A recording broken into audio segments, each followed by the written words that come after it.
Bonjour à tous, je suis Mégane de l'élevage des Terres du Valhalla, donc élevage de chiens loups de Sarlos dans le 02, c'est-à-dire dans l'Aisne, sur Ternier. Je me situe à 20 minutes de Saint-Quentin, une demi-heure de Soissons et à peu près une heure et demie de Paris. Je vous fais cette vidéo pour vous présenter l'alimentation que je donne à mes chiens et aux futurs chiots qui verront le jour dès que Asgard et Freaky auront décidé de commencer leur chaleur. Donc du coup très certainement pas avant 2018. Donc du coup je vais vous parler de l'alimentation crue. Donc l'alimentation crue, c'est-à-dire le barf, le raw feeding et le wall prey. Sachant que ici à l'élevage nous pratiquons le raw feeding et le wall prey depuis presque 3 ans.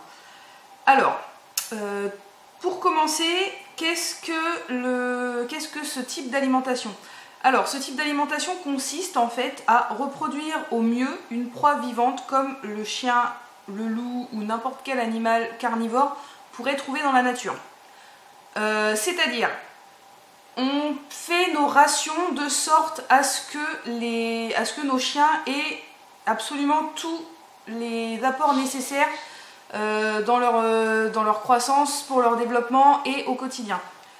Donc le régime BARF est un régime qui est composé d'abats, d'os charnus, de mix fruits et légumes et de viande de muscles en fait, de viande sans os. Le raw feeding, c'est exactement la même chose que le barf, sauf qu'à la place du mix de fruits et de légumes qu'on donne au barf, on donne de la panse verte. La panse verte, qu'est-ce que c'est? C'est un des estomacs de la vache qui contient le dernier repas de l'animal. Donc c'est l'estomac qui n'a pas été lavé. Donc qui reste encore les restes, que ce soit de la panse verte de mouton ou de la panse verte de bœuf, c'est l'estomac qui n'a pas été lavé, donc qui contient encore le dernier repas de l'animal avant sa mort. Et le wall prey, c'est tout simplement de la proie entière. Donc par exemple, vous donnez un lapin entier, vous donnez une caille entière, un poulet entier, avec tout ce qu'il y a encore à l'intérieur, donc les abats, forcément les os charnus et le ratio de muscles. A savoir que le wall prey est considéré comme la ration parfaite. Donc si vous donnez si vous donnez une ration par jour avec que de la proie vivante, vous n'avez pas besoin de vous embêter à faire vos calculs. Vous donnez juste le poids que votre chien doit manger à la journée. Vous n'avez pas besoin de calculer le ratio avec l'apport d'abat, l'apport en mix légumes. Qu'est-ce que tu viens faire là, toi? Tu vas être sur la vidéo, Noctis? Petit bébé? Tu vas être sur la vidéo? Oui. Bon, donc il y a Noctis ici, Asgard ici, Freaky qui est sur le canapé, Heimdall qui est à côté du canapé, et j'ai Boulette à mes pieds. Boulette, donc c'est la border. Et Jaika, la tchèque, elle est derrière. Voilà, donc en fait, ils font tous attention à ce que je dis, à ce que je fais. Donc j'ai intérêt de pas trop me tromper, parce que sinon je vais me faire taper sur les doigts. Non, je rigole bien sûr. Ensuite, pour parler des avantages et des inconvénients du barf. Le seul inconvénient que moi je trouve à ce type d'alimentation, c'est l'organisation. Donc il faut savoir que c'est forcément plus compliqué entre guillemets, je dis compliqué avec des guillemets parce que tout est relatif, je trouve pas ça personnellement très compliqué. C'est plus compliqué à mettre en place que de prendre son gobelet de croquettes et de mettre les croquettes dans la gamelle. Mais sinon, c'est quelque chose qui est en réalité logique. À partir du moment où vous avez compris le fonctionnement, c'est pas quelque chose d'handicapant. Pour vous donner un ordre d'idée, je ne fais pas mes rations à l'avance, je les fais au jour le jour, donc je décongèle tous les jours ce dont j'ai besoin pour faire les portions. Faire les portions à la journée pour mes chiens, ça doit me prendre, sachant que j'ai 6 chiens, ça doit me prendre même pas un quart d'heure. Donc c'est un quart d'heure que je prends sur mon temps, au moins je sais ce que je donne à mes chiens, je sais ce qu'ils avalent, je sais ce qu'ils consomment, et je peux moduler comme bon me semble leur alimentation et leur ration journalière. Au niveau des bienfaits, donc forcément, rien qu'au niveau de la dentition, vous allez avoir des dents qui vont perdre leur tartre. Si vous avez déjà un chien qui est assez âgé et qui est bourré de tartre, le fait de mastiquer, de croquer des os charnus, ça va faire office de brosse à dents naturelle si on veut. Et du coup, vous vous retrouverez avec des dents absolument blanches. Donc, je vais essayer de vous montrer si j'ai un chien qui veut bien venir pour faire la démonstration. Jaïka, tu viens? Viens là. Ou Boule? Boule, elle vient. Là, je vais vous montrer... viens là. Monte là. Je vais vous montrer avec le plus vieux chien que j'ai chez moi. Donc, vieux chien, tout est relatif parce qu'elle a uniquement 4 ans et demi. Elle a été nourrie pendant un peu plus d'un an et demi aux croquettes avant d'être passée au cru. Donc ça va faire quasiment 3 ans qu'elle est au cru. Et vous allez voir l'état de ses dents. Je sais pas si on va bien voir, mais oui, t'es gentille. Attends, maman le regarde. Donc vous voyez ses dents, elle n'a quasiment pas de tartre. Là elle en a un petit peu parce qu'en fait Boulette a la fâcheuse manie de ne pas croquer. Elle gobe plus qu'autre chose. Mais donc voilà voilà un petit peu l'état des dents à 4 ans et demi. Il n'y a pas de tartre pour ainsi dire. Les dents... Viens là, viens. Les dents à l'arrière... Arrête Boulette. Les dents à l'arrière c'est... Arrête. Oh, montre à maman. Vous voyez les dents... Ah, Bouboule, t'es pas patiente aujourd'hui. Vous voyez les dents à l'arrière, il n'y a pas du tout de tartre à l'arrière. Donc au niveau des canines, il y en a un petit peu. Viens là. Au niveau des canines, arrête. Au niveau des canines, il y en a un petit peu, mais c'est parce qu'elle ne se sert pas vraiment de ses canines en fait. Parce que vu qu'elle ne mange pas énormément par jour, je ne peux pas lui donner de gros morceaux, sinon elle ne mangerait que ça. Merci Boulette. Donc du coup, le tartre déjà, vous allez avoir un poil beaucoup plus beau, beaucoup plus brillant, pas bruyant, beaucoup plus brillant, plus soyeux, plus souple. C'est un peu comme nous, humains, quand on mange très mal, ça se ressent sur nos cheveux, par exemple. Moins on mange bien, plus on va perdre nos cheveux. Et bien sur les chiens, c'est pareil. Plus vous allez leur donner quelque chose qui leur est adapté, mieux ça va être. Il faut savoir quand même que le chien est un carnivore opportuniste. Donc dans la nature, c'est un animal qui va chasser pour se nourrir, mais qui peut avoir aussi des comportements de cueillette, donc une alimentation plutôt subsidiaire. S'il ne trouve pas de viande, c'est un animal qui pourrait très bien aller se nourrir de baies de temps en temps. Attention, je ne dis pas que les baies remplacent la viande, loin de là. Mais en complément, c'est comme ça que ça fonctionne. Contrairement à un chat et à un furet, qui eux sont des carnivores stricts et qui ne mangent absolument que ça. À l'état sauvage, vous ne verrez jamais un lion, un tigre ou une panthère se nourrir avec des fruits et des légumes. C'est impossible. Alors que, par exemple, dans une famille de loups, ça s'est déjà vu, ça s'est déjà vérifié qu'ils se nourrissent également avec des baies pour complémenter leur alimentation. Donc, j'ai parlé des dents du tartre. Ils vont prendre aussi en masse musculaire. Donc, je vais vous mettre très certainement, je pense, ici, des photos avant-après. Donc, avant pour Heimdall et après pour Heimdall. Donc, il faut savoir que Heimdall est arrivé chez moi le 12 mai 2017. Qu'il pesait à l'époque 24 kg, qu'il en fait maintenant entre 34 et 35 pour 65 cm et il n'a absolument pas un poil de gras, c'est que du muscle. Donc vous pouvez bien voir la différence. Pareil, je vous mets aussi l'évolution de Freaky, donc quand elle est arrivée et maintenant, sachant que Freaky également est arrivée chez moi, elle est arrivée chez moi il y a tout juste un an, donc le 9, enfin tout juste à une semaine près, le 9 octobre 2016, elle est arrivée chez moi, je suis allée la chercher dans son élevage. Elle est arrivée chez moi en pesant le poids de 13 kg 900 pour une taille de 64-65 cm, donc c'est vraiment pas gros, vraiment pas. Actuellement, elle est entre 26 et 27 kg et pareil, pas de gras, que du muscle. Donc vos chiens vont prendre en masse musculaire, ils vont perdre le gras qu'ils ont emmagasiné avec les croquettes, car bien souvent les croquettes sont beaucoup trop riches en glucides, ce qui fait gonfler votre chien, gonfler entre guillemets. Si vous donnez une alimentation sèche qui est beaucoup trop riche par rapport à ce qui se dépense à la journée, ben vous vous retrouvez plus facilement avec un chien qui est obèse. Donc voilà. Voilà pour ce qui est des avantages, des inconvénients. Et aussi dans les avantages, forcément, on peut le voir, qu'ils ont un plaisir, un réel plaisir à manger. Chose qu'il n'y avait pas, qu'il n'y avait plus aux croquettes chez moi. Car pour la petite histoire, en fait, j'ai passé Boulette et Jaïka, je les ai passés au cru. Ça faisait que 2 semaines que Jaïka était chez moi. Jaïka était aux croquettes Pro Plan. Boulette, elle était au Carnilove à cette époque-là. Et en fait, Jaïka a eu de gros problèmes de digestion pendant presque 2 semaines. Elle me faisait ses besoins en jet, tellement elle était détraquée à l'intérieur. Et c'est à partir de ce moment-là que j'ai dit stop. De toute manière, ça me trottait dans la tête depuis un petit moment de les passer au cru. Et là, ça a été l'élément déclencheur. Sachant que Boulette, en 1 an et demi, on a dû lui changer 5 ou 6 fois de marque de croquettes parce qu'arrivée à un moment, elle ne mangeait plus. Elle s'en lassait.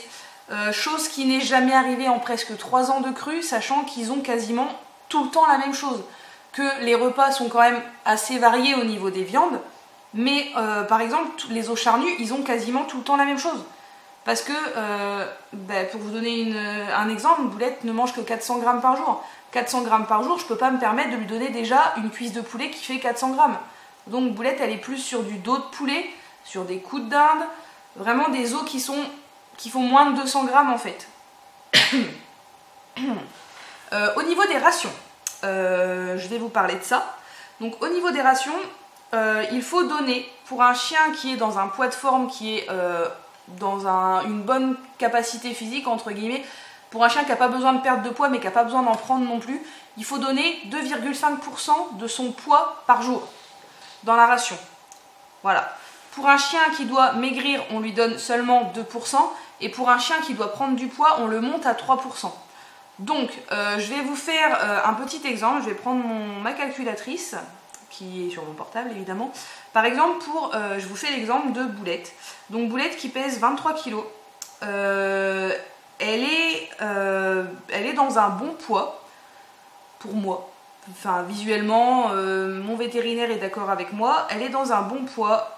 Pour 23 kg, elle devrait manger par jour 575 grammes de viande. Sauf que dans la pratique, elle ne mange que 400 grammes. Pourquoi? Parce que c'est une chienne qui se dépense quand même beaucoup. Faut pas se mentir, c'est une border collie, elle est très active. Mais en dehors de ça, si je lui donne plus de 400 grammes, malgré l'activité physique qu'elle fait tous les jours, elle grossit. Si je lui donne moins, elle a faim. Mais si je lui donne plus, elle grossit. 400 grammes, c'est une quantité qui lui convient bien. Pour faire aussi le rapprochement, Asgard, qui fait 31 kg, 31-32 kg dans ces eaux-là, je la trouve trop fine. Mais, admettons, on dit 31 kg. Avec 31 kg, si je la mettais à 3%, de son poids par jour, elle devrait manger 930 grammes. Or, c'est pas assez. Asgard est à 1,2 kg par jour pour essayer de grossir. Donc, l'avantage aussi, par rapport au cru, que je rajoute maintenant, c'est que c'est quelque chose qui est entièrement modulable. Donc, si jamais vous voyez que votre chien il prend du poids, vous baissez la ration. Si vous voyez qu'il maigrit, vous augmentez la ration. Si vous voyez qu'il y a une allergie alimentaire pendant votre transition, vous arrêtez la viande, vous en donnez plus du tout. Par exemple, je me rends compte que je prends quasiment tout le temps l'exemple de Boulette, alors que c'est la seule chez moi qui n'est pas chien-loup. Mais par exemple, Boulette est allergique à tout ce qui est mouton-agneau. Donc, je ne peux pas lui donner tout ce qui vient du mouton, tout ce qui vient de l'agneau. C'est comme ça, je le sais. Pendant sa phase de transition, je lui ai donné du mouton, de la cervelle de mouton, et le lendemain, elle avait des plaques rouges sur tout le ventre.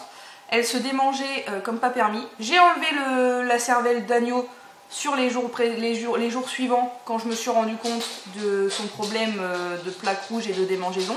2 jours après, c'était fini.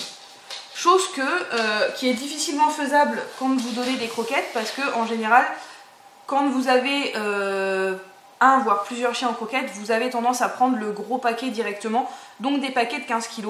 Si jamais vous vous rendez compte, au bout de même pas une semaine, que votre chien il est allergique, qu'il fait une réaction allergique, qu'il commence à se gratter d'un peu partout, c'est beaucoup plus difficile de changer de croquette.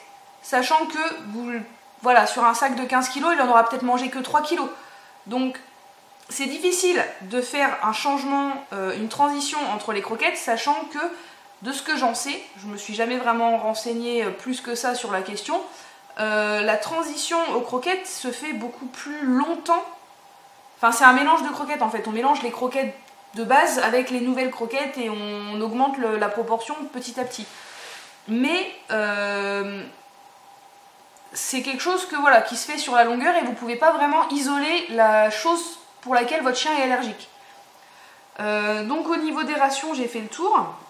Donc les rations, moi, que je donne au niveau du raw feeding et du wall prey, donc je donne toujours une base d'abat. Donc soit des cœurs de dinde, du cœur de bœuf ou des gésiers de poulet. C'est vraiment ce que j'arrive à avoir en bon plan chez moi plus facilement. Donc ce type d'abat là, on donne 10% de la gamelle. Donc par exemple sur 500 grammes de gamelle, vous allez donner 50 grammes d'abat. Cœur, gésier ou rognon ou de la cervelle.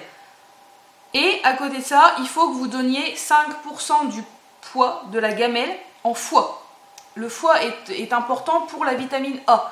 Par contre, si vous donnez plus de 5% de foie par jour, vous pouvez tomber en survitaminose. Donc du coup faire un excès de vitamine A, ce qui n'est pas bon. Donc on donne un ratio de 5%. Donc pareil, sur une ration de 500 grammes, au lieu de donner comme les autres abats 10% du poids, donc c'est-à-dire 50 grammes, vous allez donner 5%, donc 25 grammes par jour. Voilà. Ensuite, il faut donner de la panse verte ou du mix de légumes, suivant si vous êtes au raw ou au barf. Moi, personnellement, je suis au raw parce que j'ai plus de facilité à trouver de la panse verte. Donc, la panse verte, pareil, 10% du poids. Donc, sur une ration de 500 grammes, vous allez donner 50 grammes. Donc, je vais marquer en même temps. 50, 25, 50. Hop. Alors, donc déjà là, sur votre ration, vous avez déjà donné 125 grammes. Ensuite, il faut donner également par semaine l'équivalent d'une ration de poisson. Donc c'est-à-dire, si votre chien il mange 500 grammes par jour, il faut que sur votre semaine, vous arriviez à donner en tout 500 grammes de poisson à votre chien. Donc ça peut très bien être ça peut très bien être réparti sur plusieurs repas tous les jours ou vous pouvez très bien faire un seul repas dans la semaine avec, sur une journée donner que du poisson. Moi je ne le fais pas parce que certains de mes chiens sont assez compliqués à ce niveau-là et du coup ça ne les amuse pas entre guillemets de ne manger que du poisson. Donc du coup, ce que je fais, moi j'arrive à peu près à ce ratio-là. Je donne à peu près, pareil, 10% de la ration quotidienne en poisson. Donc, je prends toujours mon exemple de 500 grammes. Donc, je donne 50 grammes. Là, avec tout ce qu'on a donné, on est déjà à presque 200 grammes sur la ration. Ensuite, ce que je fais, moi, c'est ce que je fais par rapport à mes chiens. C'est quelque chose que vous pouvez adapter suivant comment vont être les selles. Donc, une fois que j'ai mis les abats, le foie, plus la panse verte, plus le poisson, j'attaque les os charnus. Chez moi, les os charnus, je les donne le matin. Pourquoi le matin? Parce qu'ils sont plus, je vais pas dire, c'est pas qu'ils sont plus assimilables le matin chez moi, mais si je donne les os charnus le soir, sachant que mes chiens mangent à 18h30, ils vomissent dans la nuit parce qu'ils n'ont pas assez à manger pour tenir la nuit. Alors que si je le donne le matin, en général, ils mangent vers 8h, 8h30, ils tiennent jusque 18h30 sans problème avec les os charnus. Même en ayant fait une activité physique dans la journée, ils tiennent beaucoup mieux avec les os charnus le matin que l'après-midi, que le soir. Du coup, au niveau des os charnus, moi je ne me prends pas vraiment la tête au niveau des pourcentages, tout pour la simple et bonne raison que je connais ce qui convient à mes chiens. Donc c'est-à-dire, que ce soit Jaïka, Freki, ou j'allais dire boulette, mais non, même pas. Jaïka, Freki, une cuisse de poulet par jour, ça leur suffit. Une cuisse de poulet qui fait entre 250 et 300 grammes. Ça leur suffit pour que leur selle soit bien moulée, ni trop crayeuse, ni trop molle. Donc, sachant que Jaïka mange 500 grammes par jour, Freki 600 grammes. Ensuite, on a Heimdall qui mange 800 grammes par jour. Donc j'essaye pour lui, ce qui est le mieux, c'est d'avoir à peu près 400 grammes d'os charnus. Parce que si je lui donne moins, les selles sont vraiment molles. Donc du coup, sur 800 grammes, lui a la moitié de sa ration en os charnus. Ensuite, Noctis, qui est un chiot qui mange 900 grammes par jour, lui, il se contente très facilement de 300-350 grammes par jour sur 900 grammes. Par exemple, en ce moment, il a 2 cailles le matin. C'est l'équivalent, oui, ça fait à peu près 300 grammes. 2 cailles le matin, des cailles entières qui ont encore leurs plumes, encore la tête, encore les pattes, etc. Voilà ce qu'il mange lui le matin.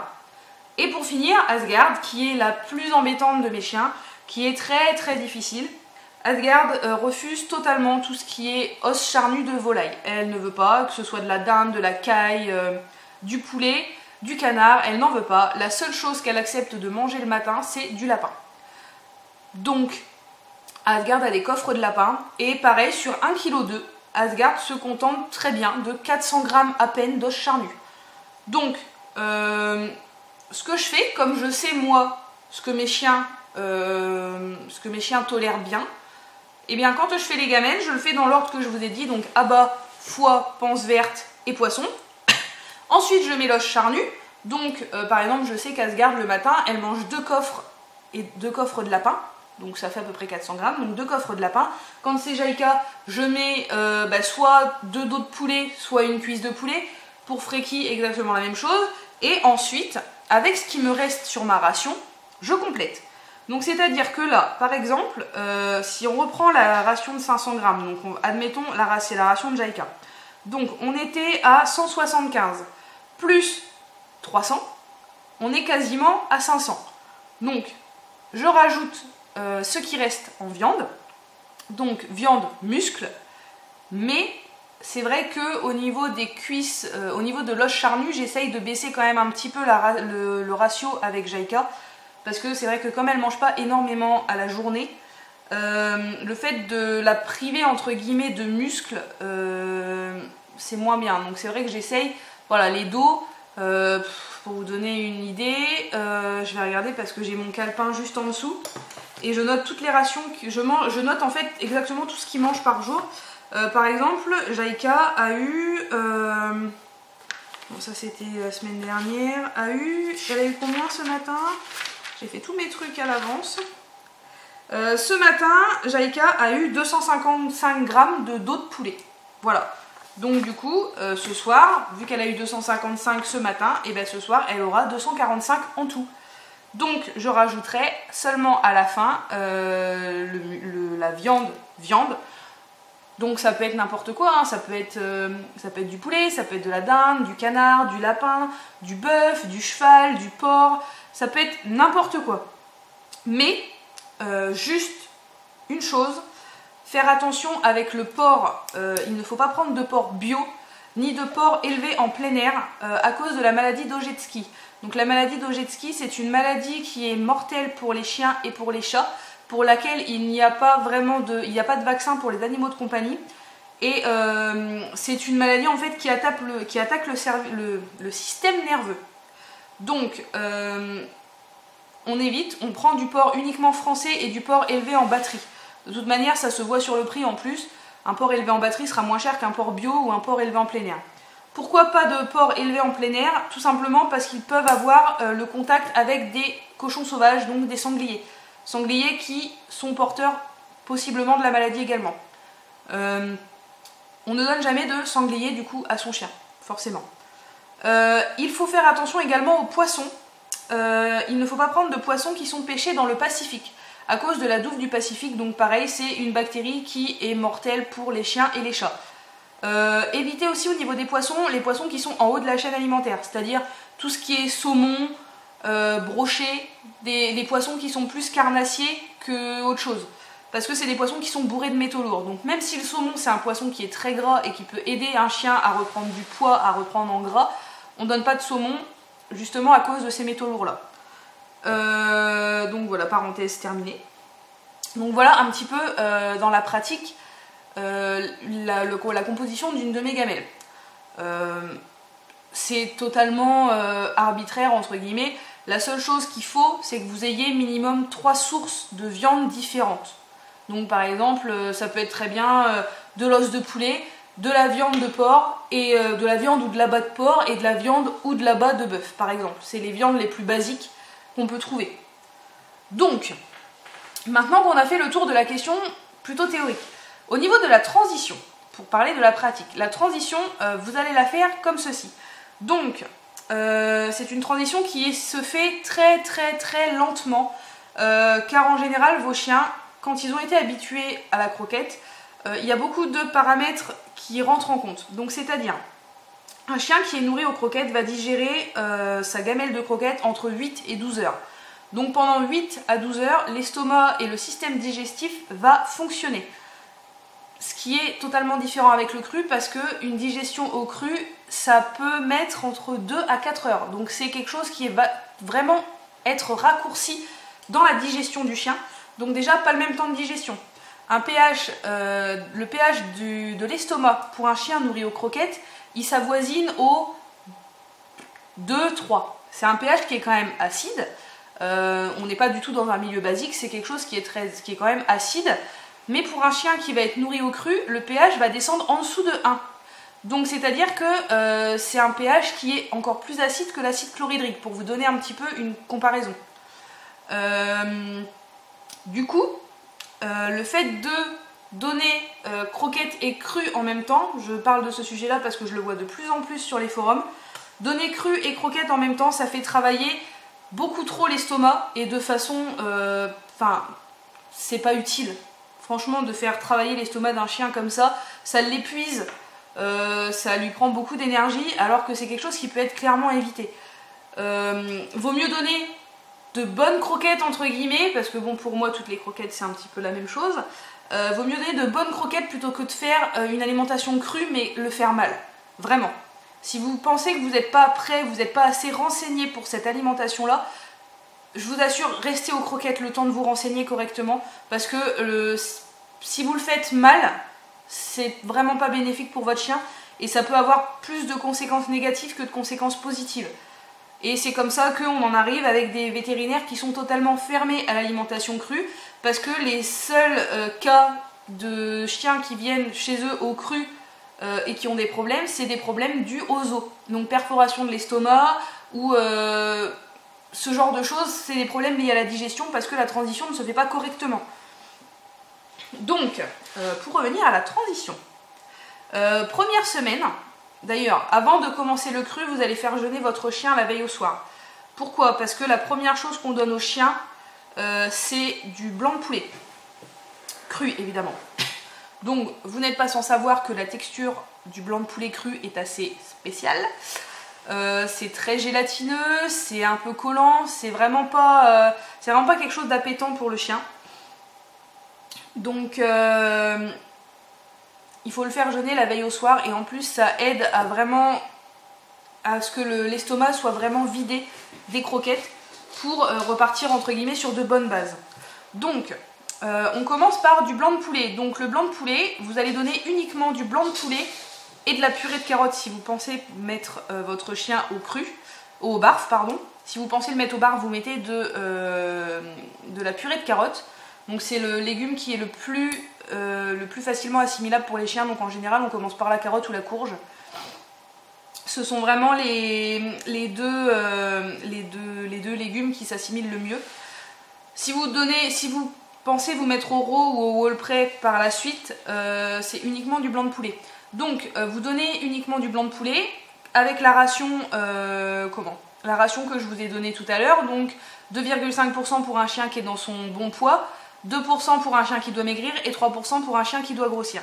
Vous pouvez rajouter à la limite de l'huile de saumon, ça rendra le filet de poulet un peu plus appétant pour le chien, parce que c'est vraiment quelque chose qui est difficile entre guillemets pour eux.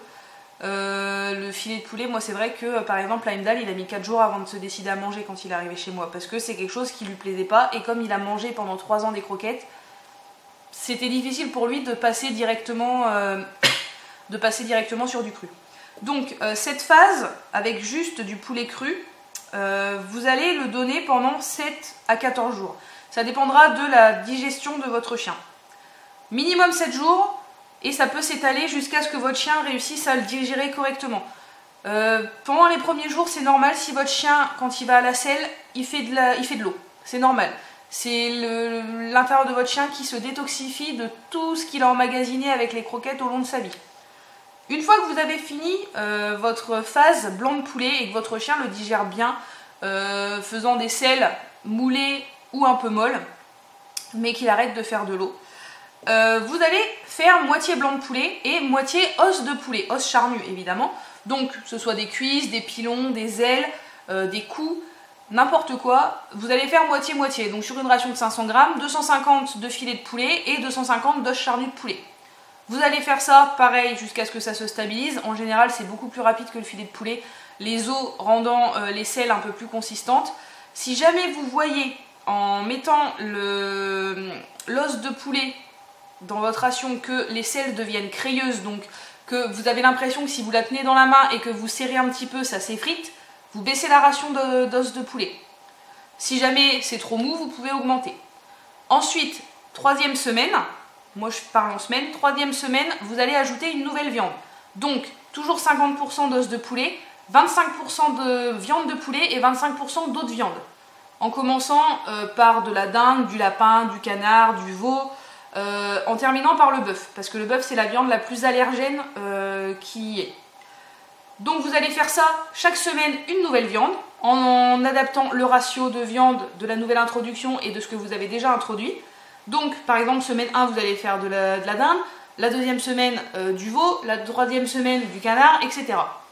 Ensuite, une fois que vous avez introduit toutes vos viandes, vous allez introduire les abats. Donc les abats, en commençant soit par du cœur, soit par du gésier de poulet, en commençant par des abats de poulet, parce que comme c'est la première viande qu'on a introduite, ils sont un peu plus habitués à cet animal-là. Donc pareil, vous commencez avec la ration normale, donc 10%, vous donnez 10% de la gamelle de votre chien en abat. Voilà, vous introduisez pareil un abat par semaine. Ensuite, une fois que vous avez introduit tous vos abats, vous introduisez la panse verte, si vous êtes au rot. Donc la panse verte, pareil, c'est 10% de la gamelle, donc ça vous le faites en une semaine, c'est largement suffisant. Et à la toute fin, la dernière chose que vous allez introduire, c'est le poisson.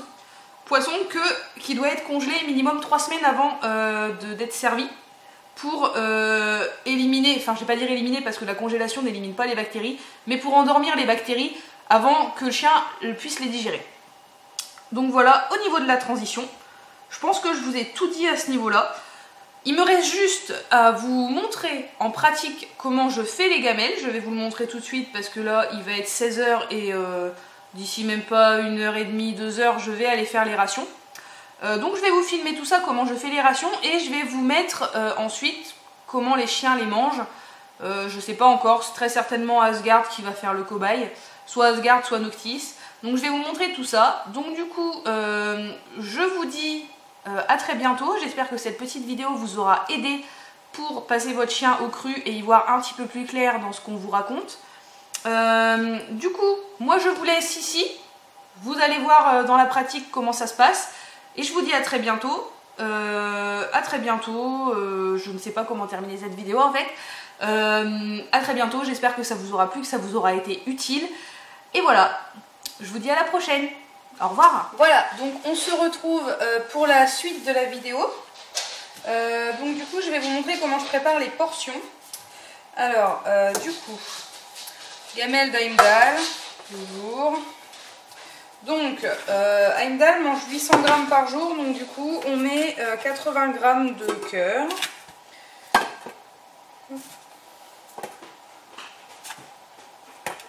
80, voilà, 80 grammes de cœur, 80 grammes de panse verte. Hop, ça je vais laisser vous en après. Hop. J'ai oublié de décongeler du foie, donc c'est une erreur de ma part, ils en auront un peu plus demain. Mais aujourd'hui, du coup, ils n'en ont pas. Donc, ils sont où mes squats? C'est ça. Il est resté de la panse ici. Après. Hop. Du coup, ensuite 10% de sprat, donc 80 grammes de sprat. Hop.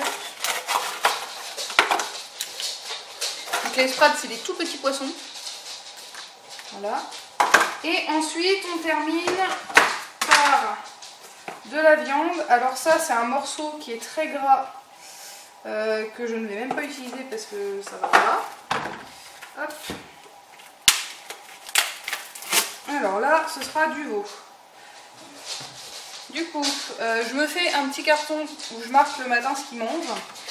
pouces. Donc là ce matin il a eu 422, donc là forcément ce soir et ben il aura 378. Donc on coupe des petits morceaux. Hop.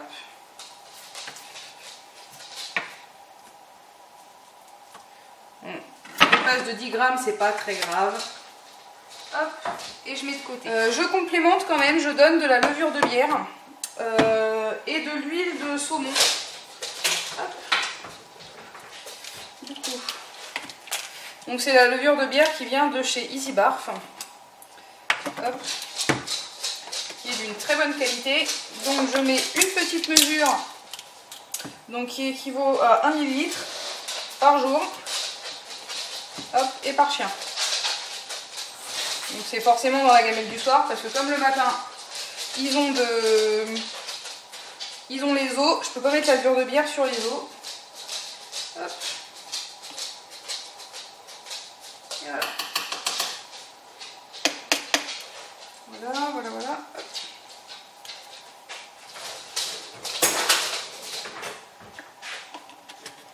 Donc voilà pour la levure. Et ça intéresse le gros. Ça t'intéresse ça? Hop, là pour la levure et du coup l'huile de saumon que je prends à Distribet.